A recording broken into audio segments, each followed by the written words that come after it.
दोस्तों जैसे कि आपको पता ही है 17 मार्च से बीएसएफ हेड कांस्टेबल मनिस्टर और एएसआई की 2024 वाली वैकेंसी के फिजिकल टेस्ट स्टार्ट हो चुके हैं और आज यानी कि 19 मार्च तक 3 दिन के फिजिकल टेस्ट सक्सेसफुली कंडक्ट कराए जा चुके हैं भारत के अलग अलग सीएपीएफ के डीआईजी ग्रुप सेंटर्स के ऊपर। तो जितने भी लोगों के अभी तक फिजिकल टेस्ट हो चुके हैं उनसे हमने बातचीत करी है और कुछ ऐसा निकल के आया है जिसकी बिल्कुल भी उम्मीद नहीं की गई थी, एकदम अनएक्सपेक्टेड रहा है। कुछ स्टूडेंट्स के लिए ये एक बहुत बड़ी गुड न्यूज है और कुछ स्टूडेंट्स के लिए ये एक बैड न्यूज है और कुछ स्टूडेंट्स फिजिकल टेस्ट के दौरान जाने अनजाने में कुछ गलतियां भी कर रहे हैं जिसकी वजह से उनको डिस्क्वालीफाई होना पड़ रहा है। तो आज इस वीडियो में सारी चीजें आपके सामने क्लियर करने वाला हूं, एक तरीके से फिजिकल टेस्ट का रियल एनालिसिस, रियल रिव्यू आपके सामने रखने वाला हूं कि भाई इन 3 दिनों में फिजिकल टेस्ट कैसा रहा। यहां पर आपको सारी चीजें बताऊंगा, रियली में आप चौंक जाओगे। तो चलिए दोस्तों सबसे पहले बात करते हैं उस सवाल के बारे में जो कि पिछले 2 दिनों में सबसे ज्यादा स्टूडेंट्स के द्वारा पूछा गया कि भैया फिजिकल टेस्ट में कितने स्टूडेंट्स क्वालिफाई हो रहे हैं। और रियली में ये नंबर बहुत ज्यादा चौंकाने वाला है, ऐसा आपने सोचा भी नहीं होगा। देखिए दोस्तों हर एक सेंटर के ऊपर इन 3 दिनों में जो क्वालिफाइंग रेशो निकल के आ रहा है ना, वो पता है कितना है? वो केवल 40% है।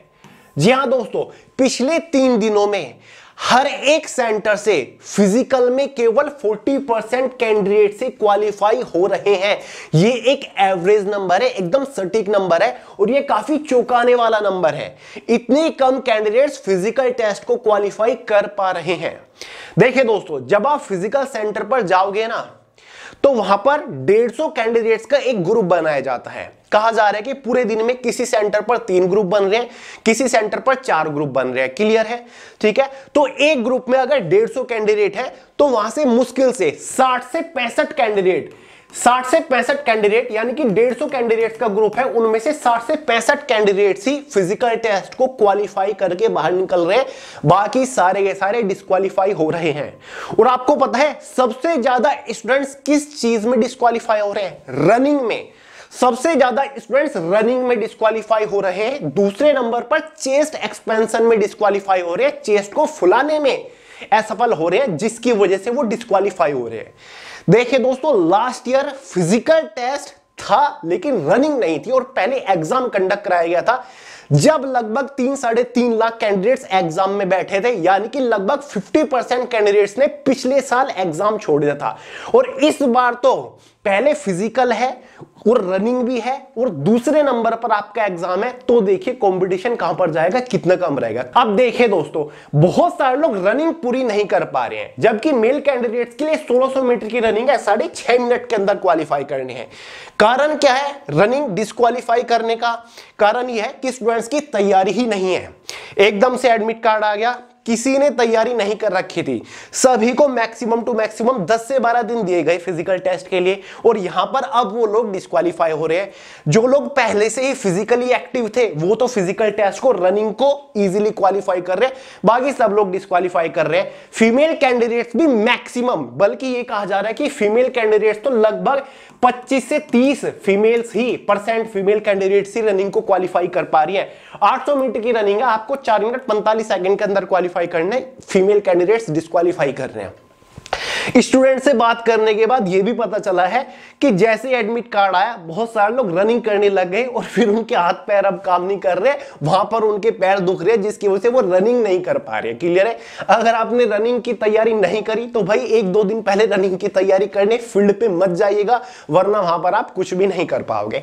तो सबसे ज्यादा कैंडिडेट्स रनिंग में ही डिस्क्वालीफाई हो रहे हैं और केवल 40% कैंडिडेट्स ही क्वालिफाई कर पा रहे हैं फिजिकल टेस्ट को। अब दोस्तों शुरुआत में मैंने एक चीज बोली थी कि भाई कुछ स्टूडेंट्स के लिए ये एक गुड न्यूज है और कुछ स्टूडेंट्स के लिए बैड न्यूज है। बैड न्यूज तो ऑब्वियसली उन स्टूडेंट्स के लिए जो डिस्क्वालीफाई कर रहे हैं या फिर जिनका फिजिकल जल्दी ही है, उनके लिए तो एक बैड न्यूज है। गुड न्यूज उन स्टूडेंट्स के लिए जिनके फिजिकल टेस्ट में अभी टाइम है, जिनका फिजिकल टेस्ट अप्रैल महीने के अंदर है, जिनका फिजिकल टेस्ट मई महीने के अंदर है, क्योंकि भाई उनको प्रॉपर टाइम मिल रहा है, उनके पास रनिंग की प्रैक्टिस करने का भी टाइम है और पुशअप्स वगैरह लगा के चेस्ट के एक्सरसाइज करके 1-2-3 सेंटीमीटर अपनी चेस्ट में वो इजीली एक्सपेंशन दे सकते हैं, उसको बढ़ा सकते हैं।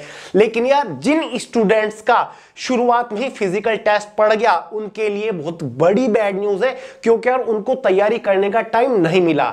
लेकिन दोस्तों मैं आपको हमेशा से कहते आया कि भाई फिजिकल टेस्ट कभी भी कंडक्ट कराया जा सकता है, आप अपनी तैयारी में रहिए। लेकिन यार बहुत सारे लोगों ने मेरी नहीं सुनी, अब उनको इस गलती का हर्जाना भुगतना पड़ रहा है। ठीक है, तो भाई जिन लोग के फिजिकल टेस्ट में अभी टाइम है, जिन लोग के फिजिकल टेस्ट में 10-12 दिन भी है, तो भाई रनिंग की तैयारी शुरू कर दो, आपको 5-6 दिन की रनिंग भी बहुत ज्यादा बेनिफिट दे देगी।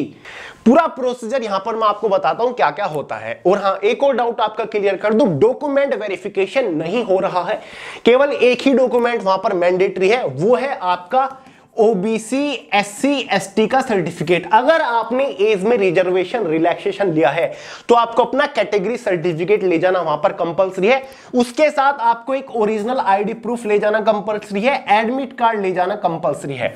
रिपोर्टिंग जो आपकी शुरू हो जाती है सभी सेंटर के ऊपर लगभग सुबह 5 बजे से शुरू हो जाती है। 8 बजे यह बताया जा रहा है कि 8 AM पर सुबह 8 बजे रनिंग के लिए पहला बैच छोड़ दिया जाता है। अगर किसी सेंटर के ऊपर 150 कैंडिडेट्स का ग्रुप बनाया गया तो भाई 50-50 कैंडिडेट्स को रनिंग के लिए दौड़ाया जा रहा है ट्रैक के ऊपर। क्लियर है?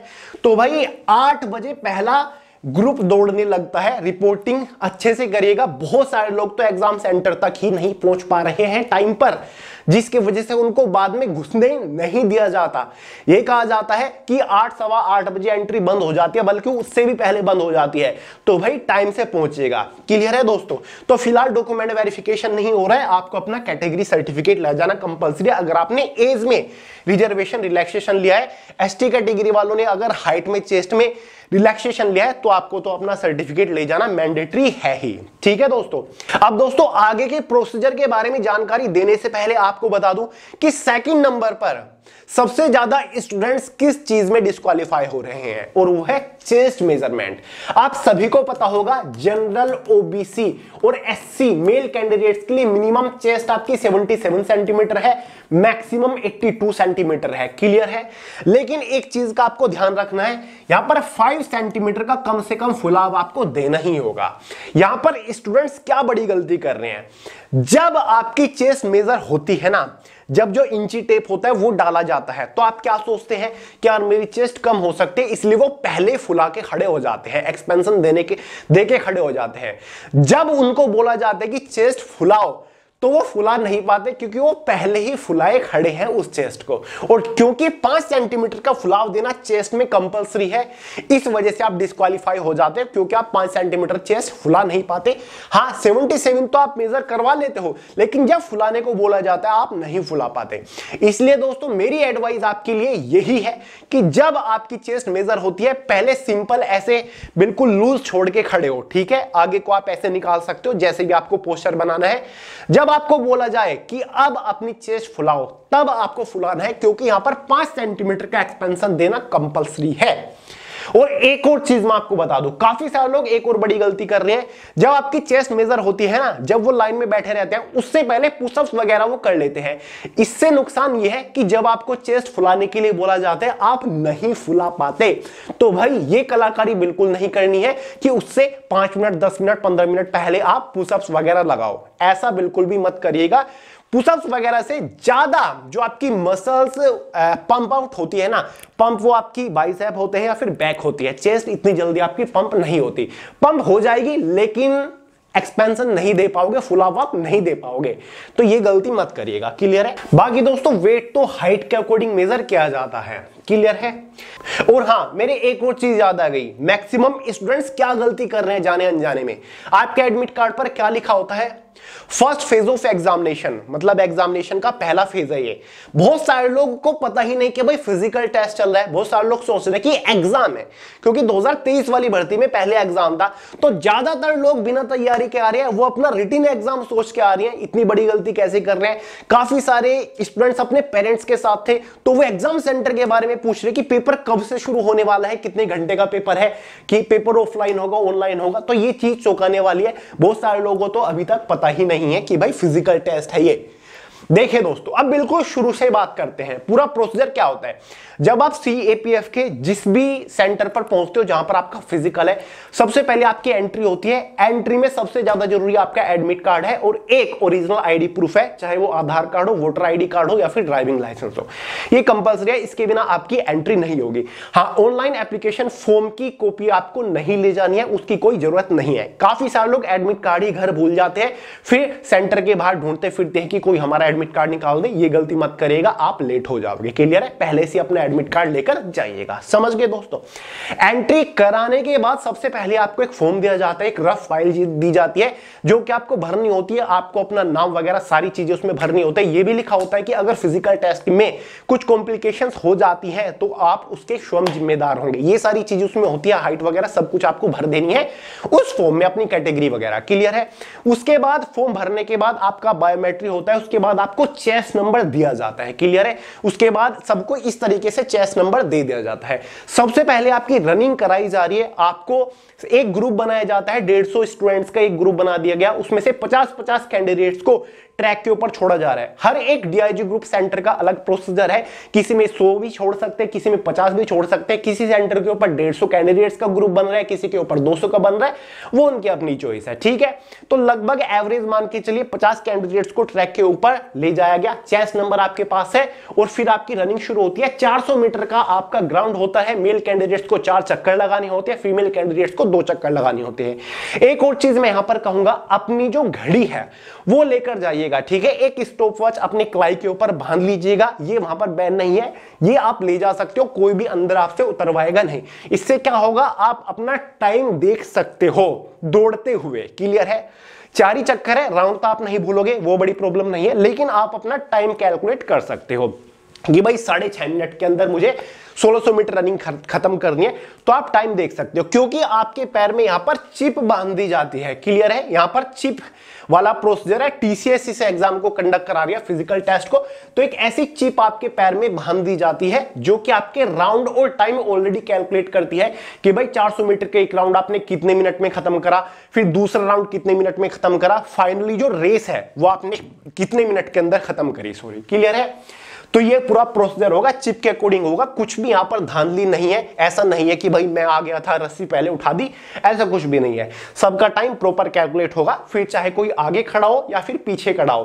पहले ऐसे होते थे ना, जैसे आर्मी का होता था कि जो आगे खड़ा है उसको बेनिफिट मिल जाता था, पीछे वाले पीछे रह जाते थे। ऐसा कुछ नहीं है, आगे पीछे कहीं भी खड़े हो, आपका जो टाइमिंग है, ये जो चिप लगी हुई है आपके पैर में, खुद कैलकुलेट कर लेगी। दोनों साइड में ये सेंसर होते हैं, जैसे आप इसको पार कर दो ऑटोमेटिकली आपका टाइम कैलकुलेट कर लेता है। तो ये आपका पूरा इस तरीके से फिजिकल टेस्ट हो रहा है। रनिंग में जो कैंडिडेट्स क्वालिफाई कर जाते हैं उनका फिर पीएसटी फिजिकल स्टैंडर्ड टेस्ट यानी कि हाइट वेट चेस्ट मेजर होती है। जो लोग रनिंग में डिस्क्वालीफाई हो जाते हैं उनको अलग निकाल दिया जाता है, लेकिन उनको बाहर नहीं भेजा जाता। जब सबका फिजिकल खत्म हो जाता है तब आपको बाहर भेजा जाएगा। फिजिकल टेस्ट सुबह से स्टार्ट होके 12-1-2 बजे तक आपका खत्म हो जाता है। ज्यादा लंबा फिजिकल टेस्ट नहीं चल रहा है क्योंकि ज्यादा कैंडिडेट्स को नहीं बुलाया गया। 2-2.5-3 महीना आपका फिजिकल टेस्ट चलेगा, इसलिए थोड़े थोड़े कैंडिडेट्स का फिजिकल टेस्ट कंडक्ट कराया जा रहा है। क्लियर है? बात कर लेते हैं हाइट के बारे में। तो भाई हाइट मेजर करने के लिए एक इस तरीके का स्केल इस्तेमाल किया जा रहा है। हाइट में बहुत ज्यादा कैंडिडेट डिस्क्वालीफाई नहीं हो रहे हैं, ठीक है, ना के बराबर ही डिस्क्वालीफाई हो रहे हैं, क्योंकि यार मेल कैंडिडेट के लिए, जनरल वालों के लिए 165 सेंटीमीटर हाइट मांगी गई है, जिसमें इजीली मैक्सिमम स्टूडेंट्स क्वालिफाई कर रहे हैं। ठीक है, तो हाइट भी बहुत ही सटीक तरीके से मेजर की जा रही है। कुछ स्टूडेंट्स बोलते हैं कि मेरे साथ अच्छा नहीं हुआ, मेरे साथ ये चीटिंग हुई है, प्रॉपर मेजर नहीं हुई, प्रॉपर रनिंग नहीं हुई। तो ऐसा कुछ भी नहीं है, रनिंग भी प्रॉपर चिप के द्वारा ट्रैक की जा रही है, और हाइट के लिए भी इस टाइप का स्केल यूज किया जा रहा है जो कि एकदम सटीक आपकी हाइट बताता है। क्लियर है? तो ऐसे आर्मी में होती है, तो ऐसे हाइट मेजर नहीं हो रही, इस स्केल पे आपको खड़ा किया जाता है। और हाँ, बहुत सारे लोग पूछ रहे कि भैया हमें सभी कपड़े उतारने पड़ते हैं क्या? आपको ऊपर के जो आपके सभी कपड़े हैं वो सारे उतारने होते हैं, क्योंकि तभी आपका प्रॉपर वेट और चेस्ट मेजर होती है। क्लियर है दोस्तों? तो ये सारी चीजें हैं। बाकी हाइट वगैरह का आपको पता ही होगा। Male general OBC EWS category के लिए 165 सेंटीमीटर हाइट है, एससी कैटेगरी के लिए भी इतनी है मेल कैंडिडेट के लिए। 77 सेंटीमीटर बिना फुलाव के आपकी चेस्ट है, फुलाव देने के बाद 82 सेंटीमीटर आपकी चेस्ट हो जानी चाहिए, 5 सेंटीमीटर का फुलाव जरूरी है। बाकी जो मेल एसटी कैटेगरी है या फिर जो अदर रिजर्व्ड कैटेगरी के कैंडिडेट्स हैं उनके लिए मिनिमम हाइट 162.5 सेंटीमीटर है। अगर आप हाइट में चेस्ट में रिलैक्सेशन रिजर्वेशन ले रहे हो तो भाई अपना कैटेगरी सर्टिफिकेट आपको ले जाना जरूरी है। इनके लिए आपकी चेस्ट सेम है, एसटी कैटेगरी को चेस्ट में भी रिलैक्सेशन है, वहां पर आपकी चेस्ट 76 सेंटीमीटर है, फुलाव देने के बाद 81 सेंटीमीटर है। Female OBC general SC category के लिए 155 सेंटीमीटर आपकी हाइट मांगी गई है। बाकी जो अदर रिजर्व्ड कैटेगरी है साथ ही एसटी कैटेगरी है उनके लिए हाइट 150 सेंटीमीटर है। तो भाई ज्यादा जो कैंडिडेट डिस्क्वालीफाई हो रहे हैं वो आपके रनिंग में हो रहे हैं और चेस्ट में हो रहे हैं, बाकी ज्यादा प्रॉब्लम नहीं आ रही है। तो भाई अगर आपके पास टाइम है, आपका फिजिकल टेस्ट अप्रैल में है या फिर आपका फिजिकल टेस्ट मई महीने के अंदर है, तो आपके पास बहुत ज्यादा टाइम है, आप फिजिकल को इजीली क्वालिफाई कर सकते हो। ये चीजें शुरू में प्रॉब्लम कर रही है, जिनका शुरू में फिजिकल पड़ गया ना उनको तैयारी करने का टाइम ही नहीं मिल रहा है। बाकी जिन लोगों के पास टाइम है वो तो रनिंग की भी प्रैक्टिस कर सकते हैं और इजीली पुशअप्स वगैरह लगा के अपनी चेस्ट में 1-2 सेंटीमीटर का डिफरेंस भी लेकर आ सकते हैं। क्लियर है? तो ये सारी चीजें आ रही हैं। तो चलिए दोस्तों, मैं यही कहूंगा बहुत ही बढ़िया अपॉर्चुनिटी बन रही है, क्योंकि यार कंपटीशन काफी कम होता जा रहा है जैसे कि हमें नजर आ रहा है। तो सिलेक्शन के चांसेस बेहतरीन हो जाती है। एग्जाम वगैरह कब कंडक्ट कराया जाएगा ये सारी जानकारी मैं आपको आगे की वीडियो में प्रोवाइड करा दूंगा। बाकी जिन लोग का फिजिकल टेस्ट है आने वाले दिनों में उन सभी को ऑल द बेस्ट। मैं भगवान से यही प्रे करता हूं कि भाई सभी लोग फिजिकल टेस्ट को अच्छे से क्वालिफाई कर लो। जो डिजर्विंग कैंडिडेट्स हैं, जो मेहनत कर रहे हैं, जिनको रियली में बढ़िया सरकारी नौकरी की जरूरत है, वो इस फिजिकल टेस्ट को इजीली क्वालिफाई कर ले, मैं आपके लिए प्रे करता हूं। तो चलिए दोस्तों, इस वीडियो में इतना ही था। वीडियो पसंद आई हो लाइक करिएगा, दोस्तों के साथ शेयर करिएगा, चैनल को सब्सक्राइब करना मत भूलिएगा। मिलते हैं अगली वीडियो में बहुत ही जल्द, तब तक के लिए जय हिंद।